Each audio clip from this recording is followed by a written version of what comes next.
let me know.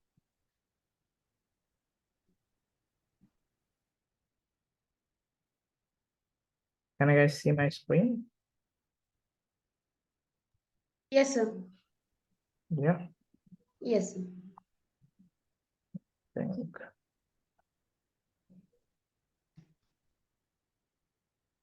Okay. So let's just discuss on the topic for the today, which is current good practices and ICH guidelines. Yeah. So in general, what does this do? It ensures that, yeah. So this will be the agenda for the day. We'll start with the introduction for the CGPs, yeah, current good practices. Why is it important? Yeah. And then what is all about the ICH guidelines, why it was formed, what are the types, or why exactly ICH guidelines is formed. Agenda. Yeah. And then we'll just touch upon the Q7, Q9, and Q10. Yeah. And then we will also discuss shortly on how the guideline is implemented, irrespective of whether it falls under quality safety. Yeah. What is the benefit and what is the impact of implementation? What are the challenges in compliance which come across? And we'll try to understand all of these with few of the case studies. Yeah. And then we will conclude with this call, and then we can open the stage for Q&A. In between, if you have something, you can also feel free to stop me. Yeah. Are we good?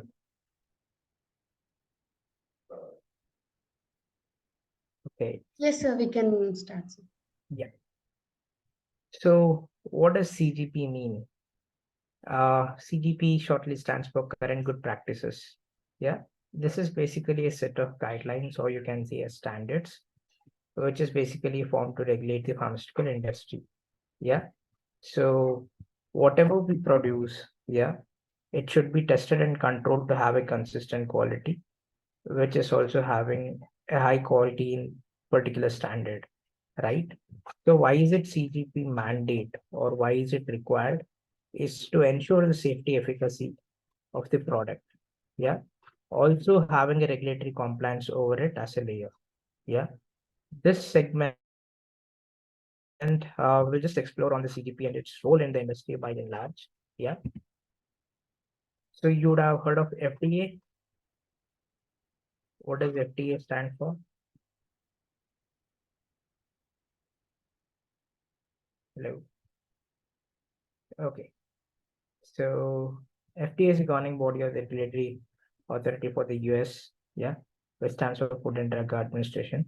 Yeah. So that is having a guideline which is called as a current good manufacturing practice. You have good manufacturing practices, then why current, right? So current, as the word stands as something which is relevant for today, right? So any guideline which has been written over a past of decade or so can't hold right for today's structure, right? So this is fairly called as the current good manufacturing practice. Yeah. Good manufacturing practices regulation encompasses also manufacturing, processing, and packaging of the drug products. Yeah. So FDA is the governing body which approves these. And as the regulation outlines, there is something called as 21 CFR. What is 21 CFR? It is the Code of Federal Regulations. 21 is the title number which is assigned for that. Yeah. So there are multiple drug quality CFRs, wherein few which I have to mention would be that 314, which is for the new drug approvals. Yeah, 21 CFR Part 210, which is for the CGMP in manufacturing. So basically, if you just look into this, you will be getting more depth of why it is. Each title code is specifically for specific purpose. Yeah. When it comes to finished products, it is the another one. Yeah. So I hope you are getting what I'm trying to fill in here. And likewise, 21 CFR 600 is for biological products. Yeah. Are we good with this? Any doubts here? Okay. Participants are requested to post their doubts if they have in the chat box. At the end of the session, those will be discussed. Okay, so we'll move in further with. So you guys have heard ICH before, or it is fairly new to you? If anyone can just say, it would be easy to fill in and then go further with the discussion. Can anyone volunteer? Have you heard of ICH before, or it is the first time?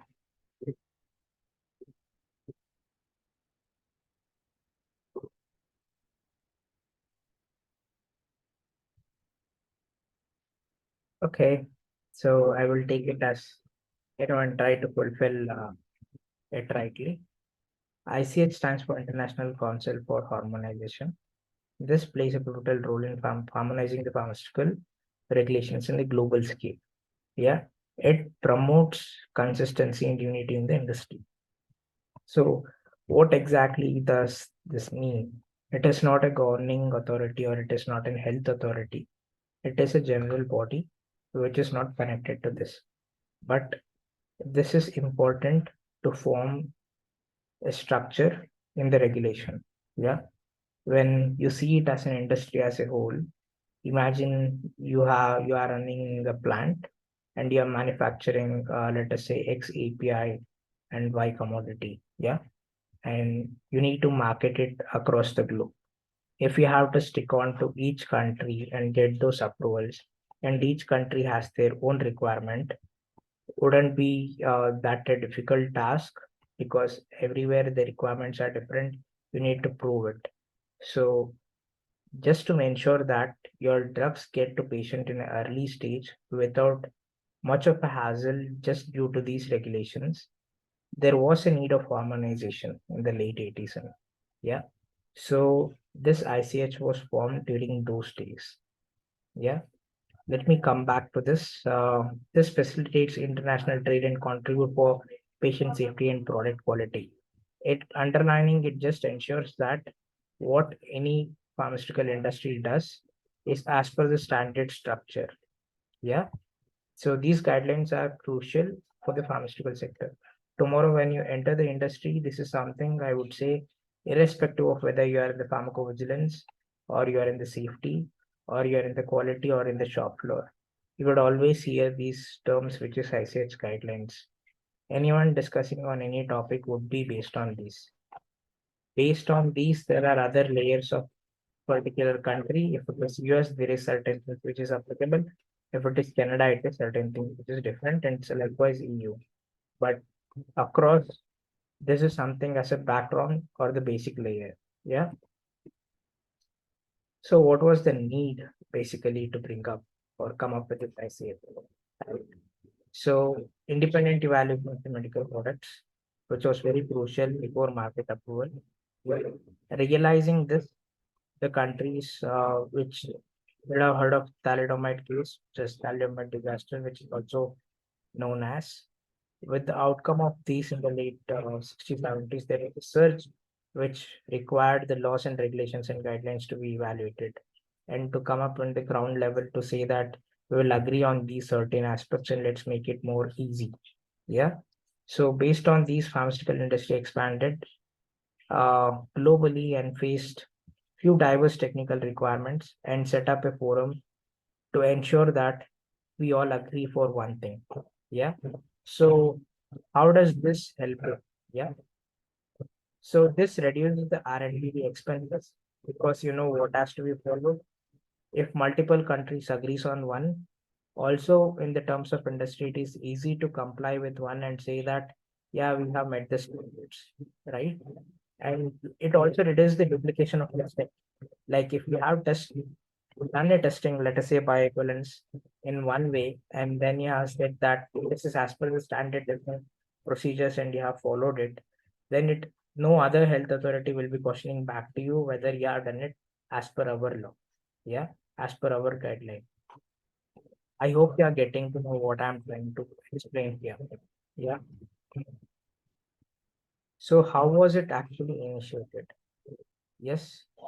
this is something which came with the pharmaceutical markets. It was basically started by Europe to say, but it is not more of mentioned there anywhere. Yeah, the discussions happened between Europe, Japan, and US, and these were ongoing. And then WHO pitched in, and then basically at one fine year, which is 89, they formed it with also an International Federation of Pharmaceutical Manufacturing Associations. Yeah, this is an association which was approached by the joint regulatory, and then this initiative was formed. So there was a first meeting which was held in 1990s in Brussels, where the countries which participated were Europe, Japan, and US. So if you see that these are the three major markets for any player in the pharmaceutical industry.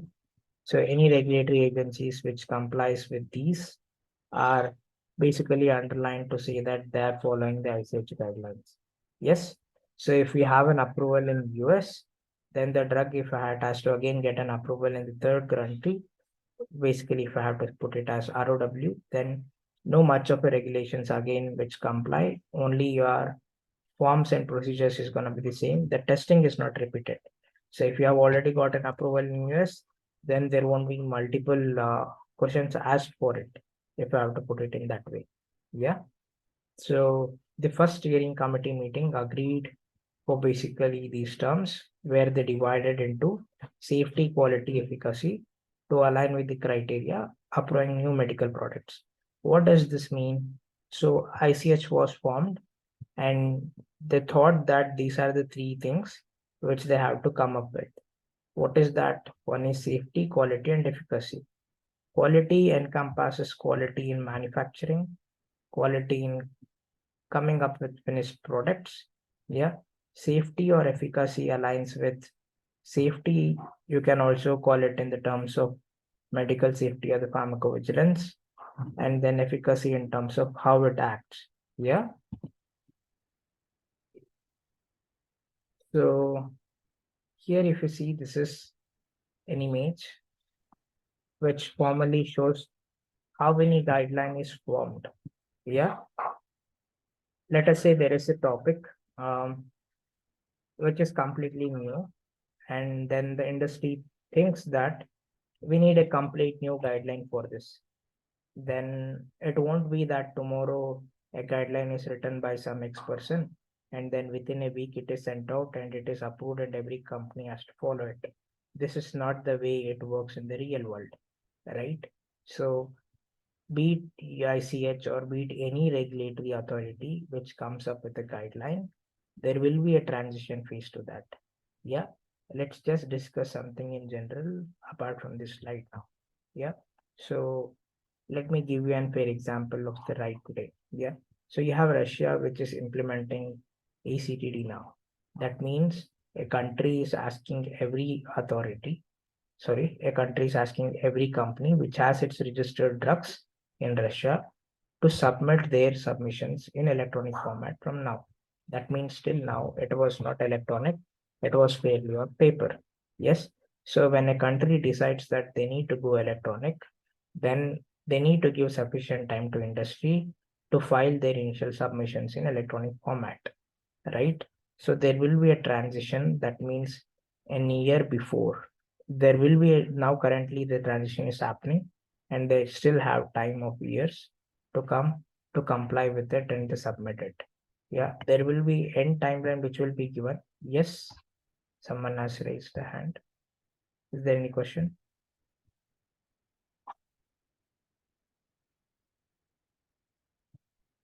Okay, if there is, a can stop it. So the due date will be the date by when you need to submit all your submissions in electronic format. If not, your product holds no marketing right in that country.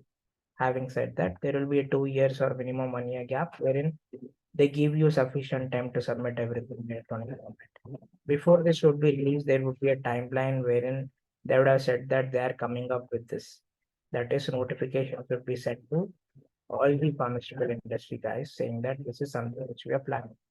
Likewise, any country implementing anything, if your ACTD is coming up with the next version, then that will be starting a buzz nearly 2 years before. It is not something which will be launched right away saying that tomorrow everyone has to comply with this. Is this clear? This is something in general which I felt every one of you should be knowing it. Yeah. So what is this consensus building in technical document? Can we call one guideline as a technical document? Yes.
Can you guys hear me?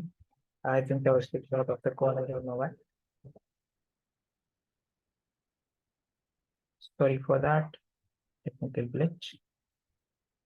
Can anyone confirm that you are able to see my screen back and my voice is audible to you? Hello. Yes, sir, it is audible. Okay. Thank you, Uday. Yeah. So we're discussing on the steps, how a pharmaceutical guideline or the ICH guideline is implemented, right? The first step would be the consensus building. Second would be where the draft guideline is adopted by the regulators. Yeah.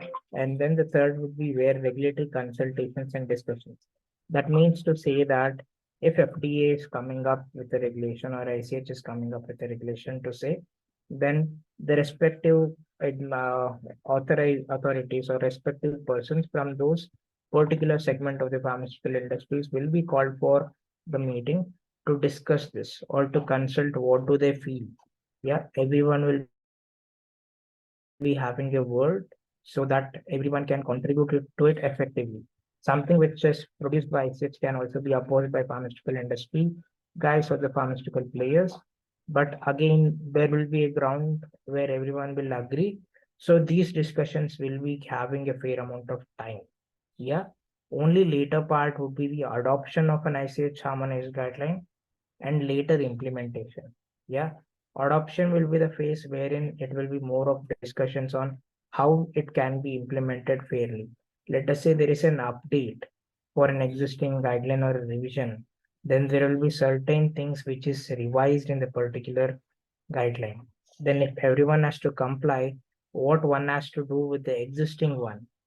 Yeah, if someone is doing a testing procedure based on the old guideline and now there is a change, do they have to follow it or it can be neglected? Yeah, all these questions or the scenarios will be discussed and it will be adopted and fairly only later then the implementation would come up. Are we clear? Are we good with this? Yeah. So I will take the silence as yes in that case. Okay. So as we were mentioning before, right? So ICH has majorly four. One is quality guidelines, another one is safety guidelines, and the other efficacy, and then multidisciplinary guidelines. Basically, these are specific guidelines pertaining to specific parameters, which is quality, safety, efficacy, and multidisciplinary.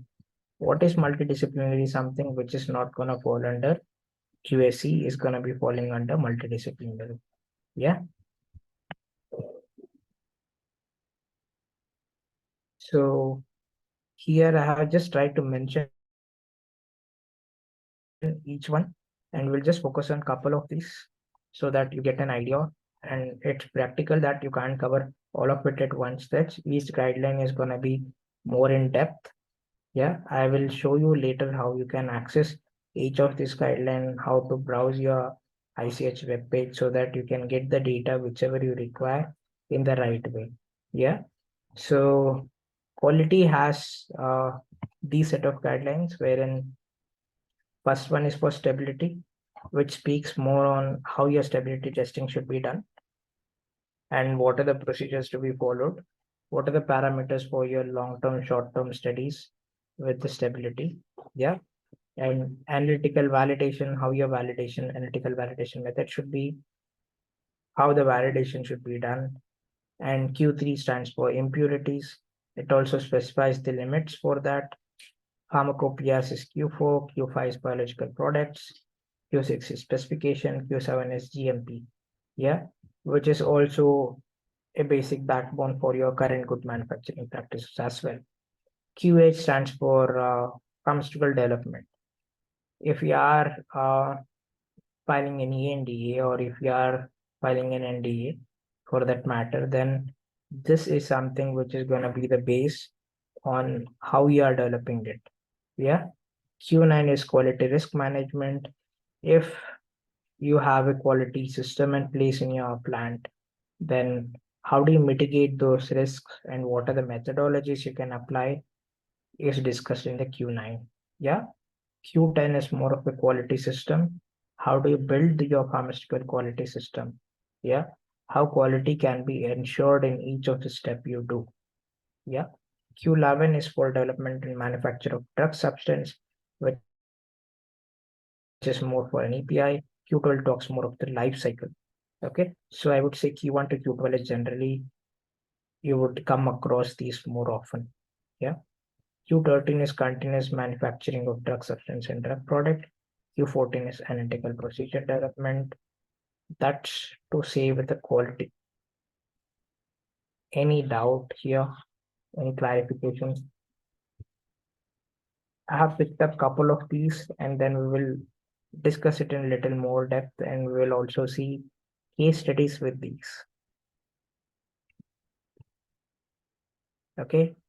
Safety for each study, how you need to ensure the safety for it is something which is defined here.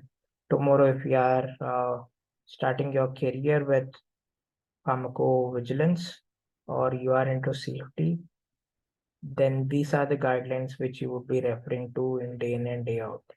Yeah. If you are assessing the cases and then you need to analyze where they fall in as your day-to-day work, then these are the basic things. Or tomorrow, if you are into development or R&D of any API or to that matter, the finished goods, then these would be specific things which you would be representing it with. More of biotech, I would say. Yeah. So genotoxicity, toxicokinetics, pharmacokinetics, toxicity testing, reproductive toxicology. Why are these built up basically? Right. So the scenarios were seen what is the importance of safety, and there need to be a specific guidelines where we say that all these have been tested for these criterias, right? Immunotoxicological studies, pharmacology studies, biotechnological products, there is particular safety guideline on what needs to be tested, right? And there is again a specific thing for pediatric safety, likewise. So have you come across gene therapy? S12 is something which is specific for non-clinical biodistribution consideration for gene therapy products. I would say gene therapy is something which you can have a eye out to, if because you are the guys who will be entering into the industry, and gene therapy or basically biological substances, biological products is gonna have more of a scope in the coming decades. Gene therapy is a field where not much have been come up in terms of system procedures and guidelines. There are very few, and there is very less concrete stuff where you can rely on. It is something where every company is exploring in, and there are very few players as well in the market. So you do have a guideline for S12 which is specific to gene therapy. Yep, and coming to efficacy, so there's clinical safety for drug used in long-term treatment. How do you assess the efficacy where you have a particular drug which has to be used for long-term for particular thing? Then how do you assess the efficacy of it is something which is defined in that. Yeah, pharmacovigilance completely explains in the E2 clinical study report. What is clinical study report? If you are doing a clinical trial, how it has to be reported? What are the adverse events? If there is any death, how it has to be reported particularly, all those things you can see in the clinical study reports. Yeah, dose response studies, ethnic factors. Ethnic factors basically come up if you are doing study globally, then each of the ethnicity, how is gonna that matter, and which are the mandatory things which you need to focus on globally. Yeah, good clinical practices. As you have manufacturing practices, you do have a clinical practice. Yes, clinical trials in pediatric patients, general consideration for clinical trials, statistical principles for clinical trials, choice of control group in clinical trial. These are the specific guidelines which we see respectively for those. Very general thing. Can anyone say why statistics in clinical trial?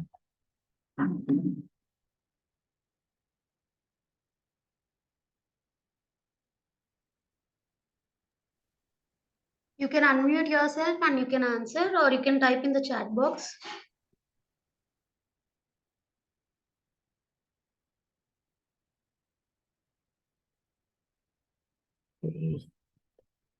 Yeah. So if you are doing a clinical trial, if let us say you are working for a company or you have initiated a clinical trial, then you are gonna conduct the same thing in a multiple phase, right?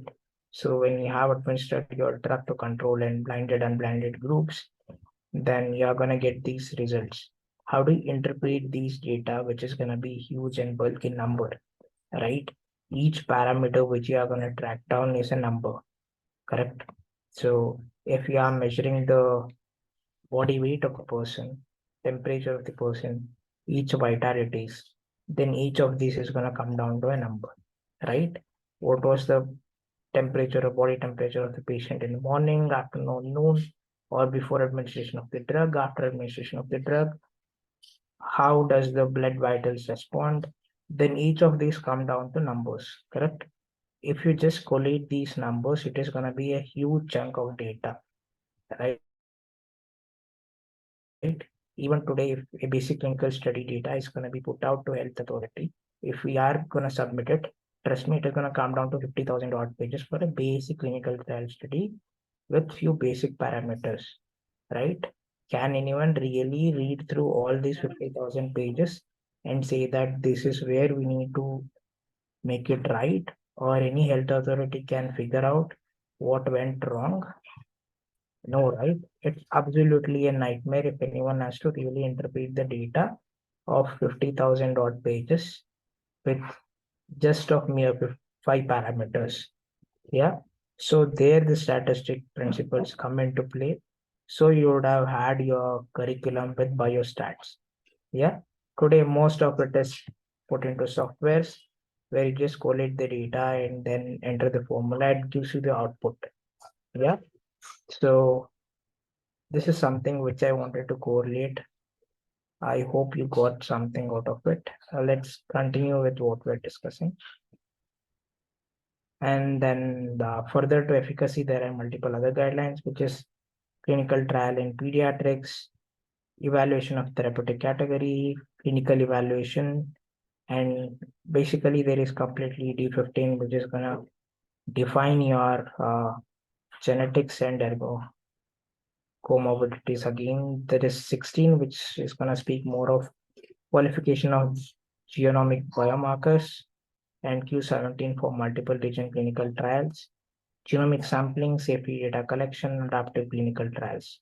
Yeah, inclusion of pregnant and breastfeeding individuals in clinicals. So if you are gonna choose your patient data, then if you are gonna extend your clinical trial study, then all of these has to be met. Yeah, one basic thing which I would also like to highlight here is, as we are speaking of efficacy, let us say that you are part of a clinical trial group, you are running the clinical study for a cancer, example head and neck cancer, and then your clinical trial was all over the globe. Yeah, let us say this company is global, it has reach across the globe. Yes, then even a small geopolitical situation like Russia, Ukraine, or Israel, Gaza for that matter, could affect the entire thing. How? Because you have considered that ethnic group as one parameter. Your patients were undergoing your clinical trial based on the drug which you are developing or the biological product which you are developing. If you had 150 people who were part of your study, then you had lost 150 people, or the people coming back to register with you is going to take time. There is no specific timeline mentioned that you can get these people back to these studies, right? If you just see the scenarios, it is much complex, and there is so much of money which will be put into, right? So the data which you would be submitting before and the data which you will be submitting after, when these some incidents happen, there will be a huge difference with that. Then to correlate it effectively and say that this is the reason, and how you can prove that this parameter is changed due to this, or there were certain population of the people who were undergoing the study was in thousands, and there are few thousands not part of it anymore due to this geopolitical scenarios, then you need to correlate and say that why so, correct? So for all these మేడంతోనే మాట్లాడాల్సింది మీరు already principal sir కి మీ names ఇచ్చారంట.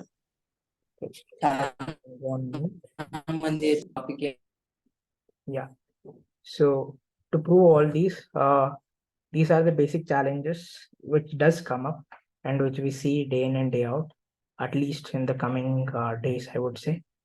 So to prove your worth or to prove your study is going smooth, there comes your statistical analysis and there comes your mere data interpretations. Yes, so this is something completely new to you. I hope it was something new as well. Yep. And coming to multidisciplinary, as I had initially told that anything which doesn't fall under quality, safety, and efficacy will be coming down and dropping into multidisciplinary.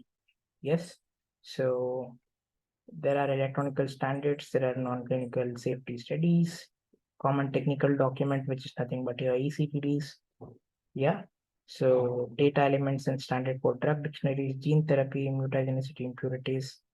And then there is a specific thing for electronic common technical document, which is usually again made biopharmaceutical classification system based on biowaivers, bioanalytical method for M10. Yeah, why are these classified under here and not something under any other efficacy safety? Is mere reason being these are something to do with either technology or they're not at all related to anything with quality or safety or efficacy. Yeah. In the next session, when we are going to discuss on ECD, there I'm going to more talk about the M4 and M8 in depth. Yeah. So there is M11, which is more of structured harmonized protocols. So any clinical trial which you are running is going to be having a clinical trial protocol. Yeah, you can't start your study without forming a protocol. Protocol has to be approved by your respective HA, wherein you are starting your clinical trial. Only after your approval of protocol, then you are going to start your clinical study. What does protocol mean? It is nothing but the set of standards or set of procedures which will be defined, saying that this is how you are gonna run your clinical study. Yeah.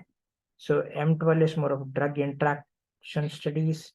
Bioequivalence is in M13. M14 is gonna come up as real world data for safety assessment of medicines.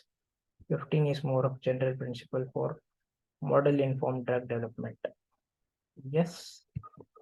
So are we good with this?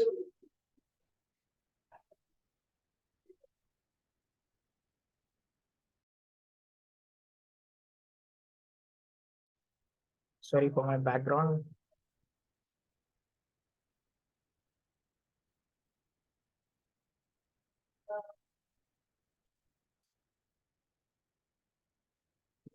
So ICH-Q7. So what does ICH-Q7 stand for?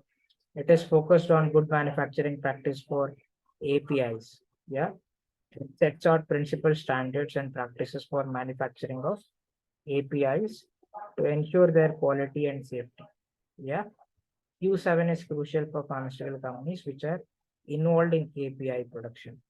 So if a company is involved in finished product manufacturing and they don't deal with any of the APIs, does it really mean that there is no need of ICH-Q7? Hello. Okay, so if you are a company where you are dealing with APIs, then Q7 is something which you need to really stick on to, because this is gonna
I'm not sure why this is happening. Sorry again. This is really not good to be going back and coming back and presenting. Sorry for that again.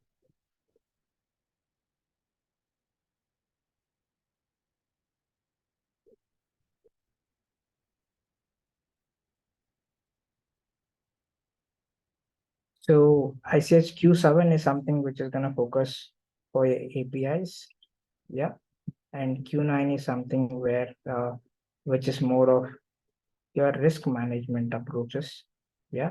How you need to mitigate the risk, how you need to build your pharmaceutical systems. And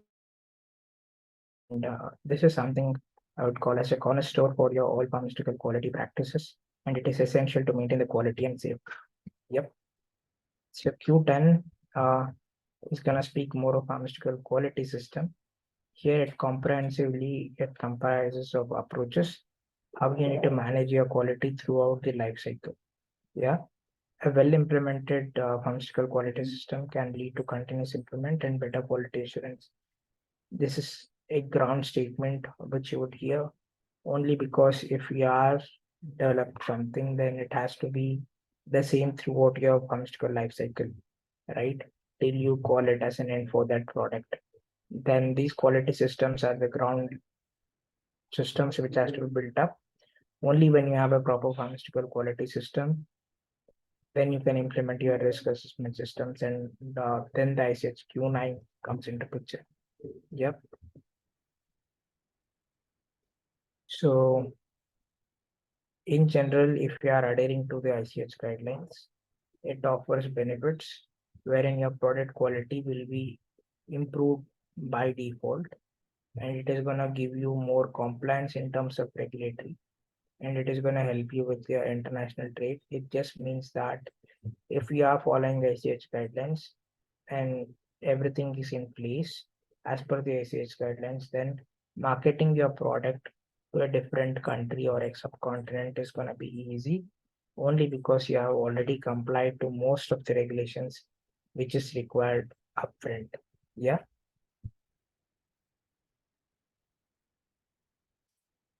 So the benefits are clear as we spoke, which is that if you follow the ICH guidelines and everything is done based on that, then then basically all of your systems are in place and the challenges majorly have been already met. Yes. So can we come down to case studies? I will just take a break now to ask you if everything was clear till now, at least if you are able to understand why ICH, how a guideline is formed, at least on these Q7, Q9, and Q10, just in general, or any doubts or clarifications to that.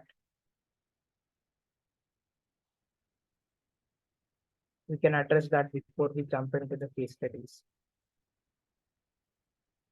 Or we all good to proceed?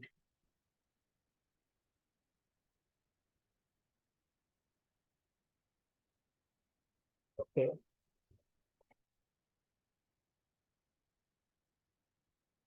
So this is one case study.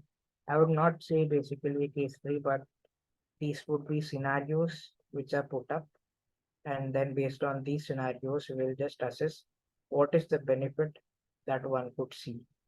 Yeah.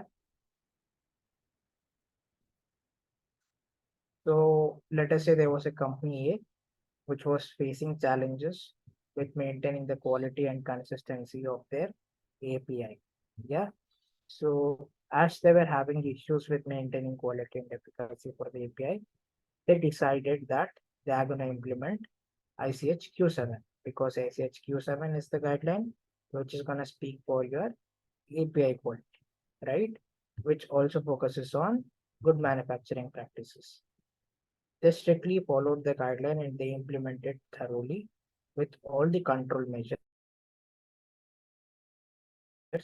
And what do you think the company would have resulted with? What would be the outcome of implementation of ICH Q7 within the company?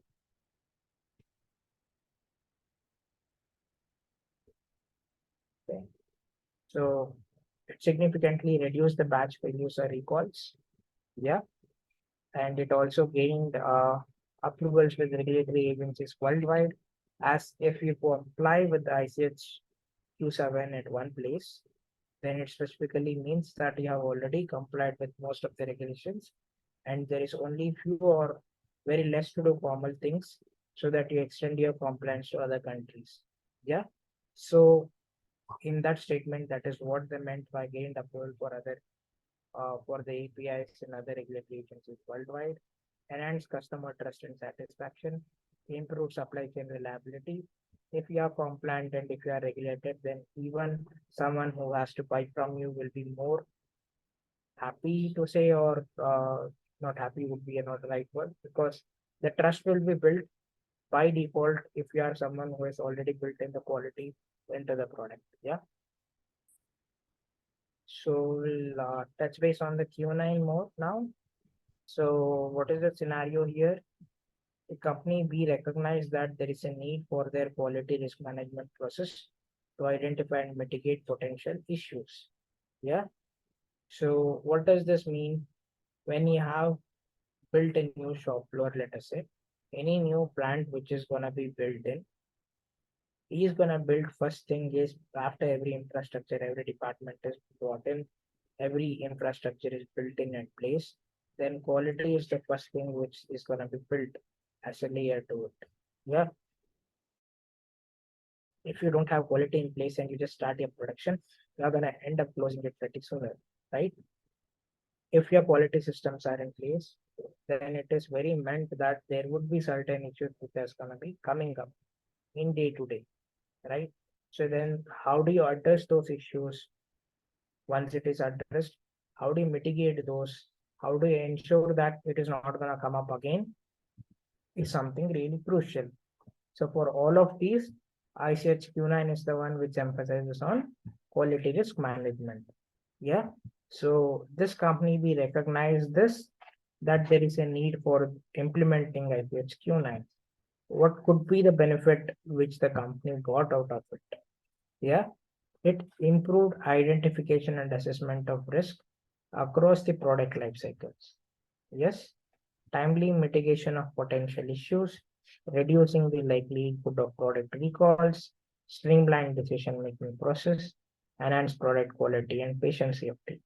Yeah, it doesn't mention that if you have built in the quality risk management principles in place, then there won't be any further risks involved. That is not the underlining statement any day. It just means that whatever the issues that come up is going to be independent and new than what you would have seen before, right? If at all an issue or a scenario comes up which is repeating itself and which is also an underlying risk, then the previously kappa taken over it has failed absolutely. Yeah. So if anything comes up as an issue, then underlying there would be a kappa raised. Kappa is nothing but the corrective actions and preventive actions, which is taken in a due course to see that there is what has to be corrected to see that this goes smooth, and what has to be done to see that this is prevented completely and not arise again. Is it clear? If not, I can give more examples to it. Feel free to stop me. Yeah. So here is another one which is more of Q10. Yeah. So there is a company which adopted ICH Q10. Yes. This is something which is going to promote or baseline. It is going to follow the quality system principle. They integrated the system into their operations, leading to significant improvements. What are the improvements? They streamlined the process, reduced errors, and minimized deviations. Yeah, as I said, Q9 only comes up and other guidelines comes up after you implement your quality systems in place. So what is a quality system? ICH Q10 speaks about is implementing a process in place, having all the procedures written, getting them standardized and approved. Yeah, documentation is merely done in the right place at the right time with all the required approvals. Each step which is going to be carried out is going to have a standard operating procedures written down. Yeah, if there are any deviations, there is a set procedure to follow.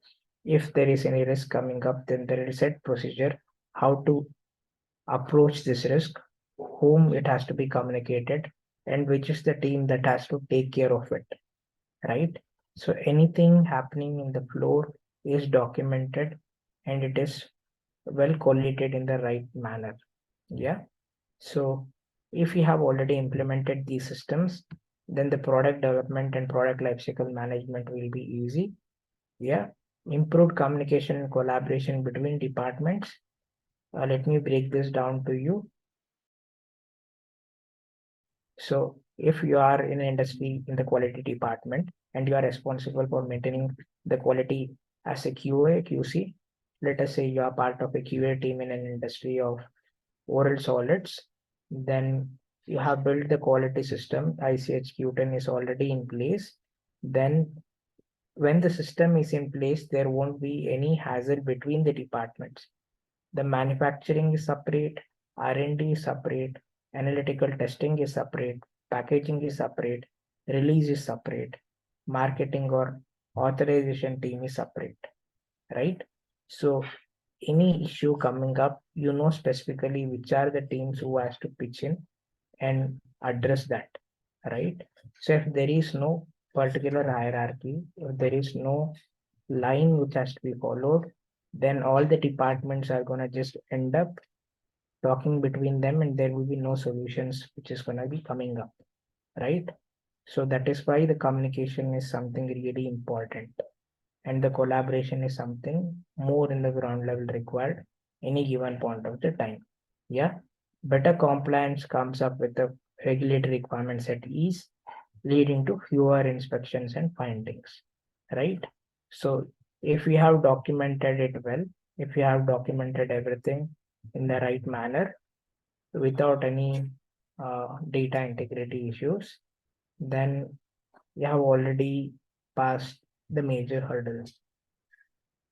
Okay, are we good with this? Yep, we'll proceed. So there was a multinational pharmaceutical company which embarked the journey of harmonizing its quality and regulatory practices across international sites by adopting unified approach based on ICH guidelines, and they achieved the following results. Till now, what we saw was an individual company which was trying to build ICH systems at a particular site. Now imagine a multinational company which has plants across the globe in different subcontinents where they are manufacturing the same molecule and they expect the same result, right? If they are manufacturing the same finished good at different two manufacturing sites, then both of them should be having an identical result, identical look. Everything has to be identical, right?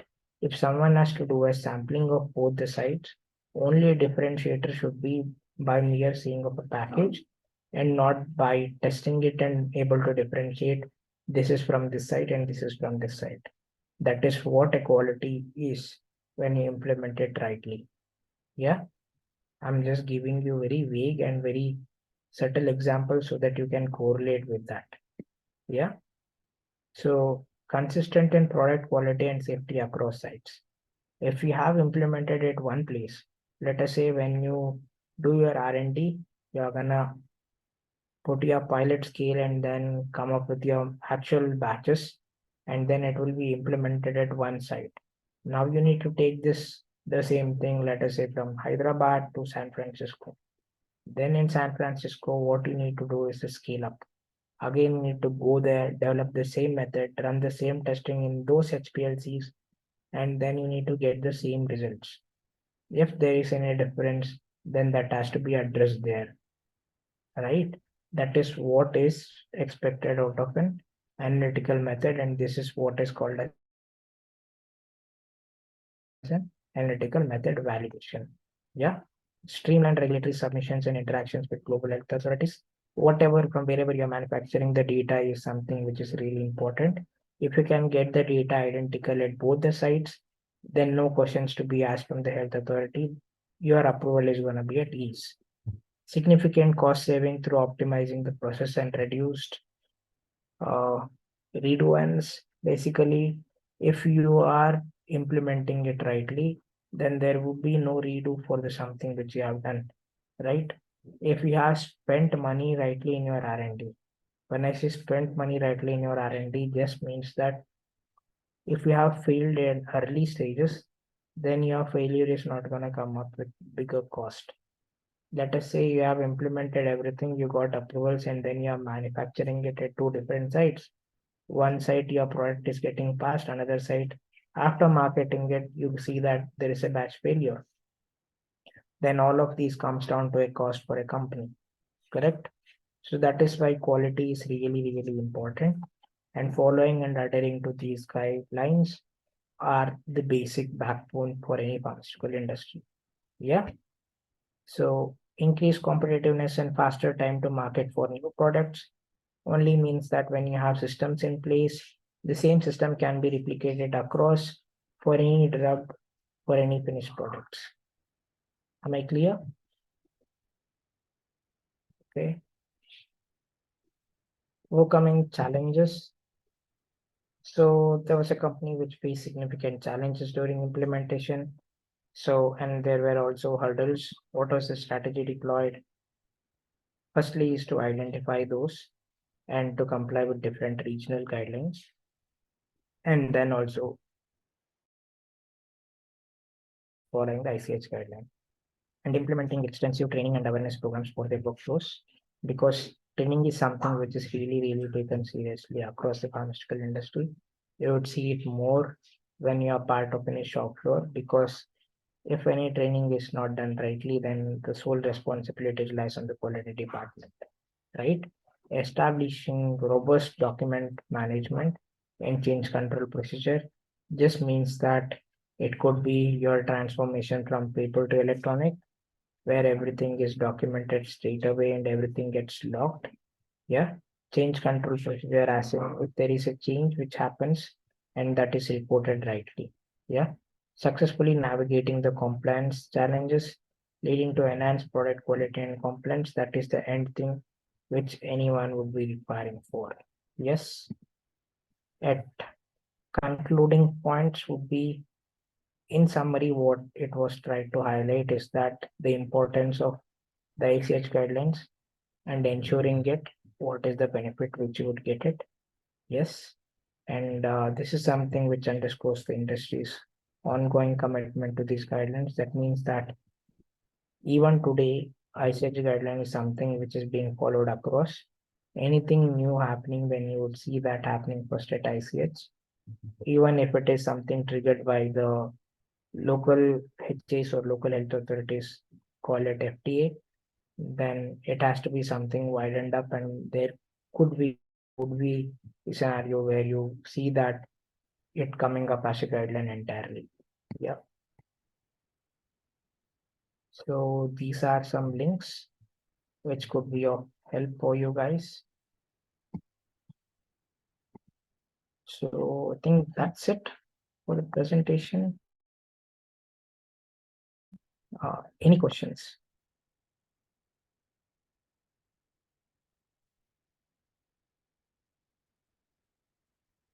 I think we do have some good time.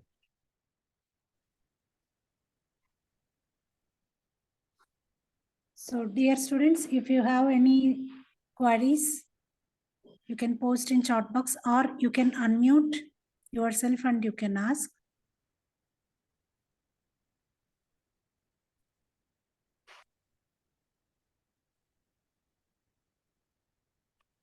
Okay. If no questions are there,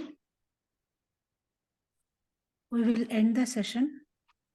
And there is a small announcement. Again, today's second session is at 7 p.m.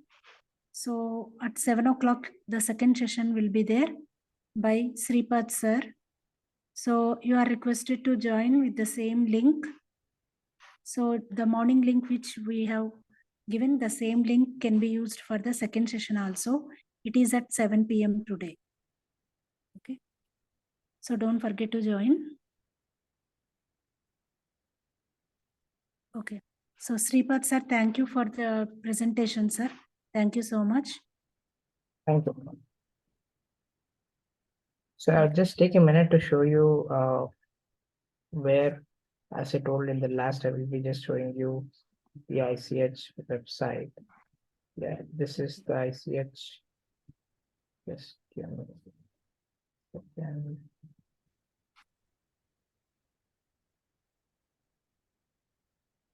Let me just reshare it again.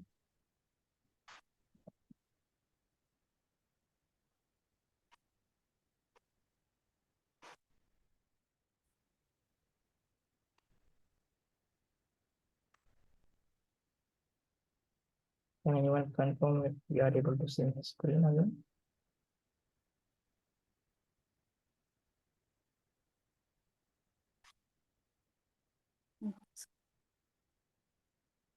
Yeah. Yes, sir. So here you can see all the guidelines which are for quality safety. Each of these guidelines can be accessed here. Yeah. So whichever you click on will be having this guideline. If you click, you will get the whole guideline. Yeah. So this is what I just wanted to show you at the end. and all the links are provided, which is very easy to access it. Thank you everyone for joining. Have a nice day. See you again in the evening. So, Thank you, sir. Yep. Thank you. thank you. Bye bye.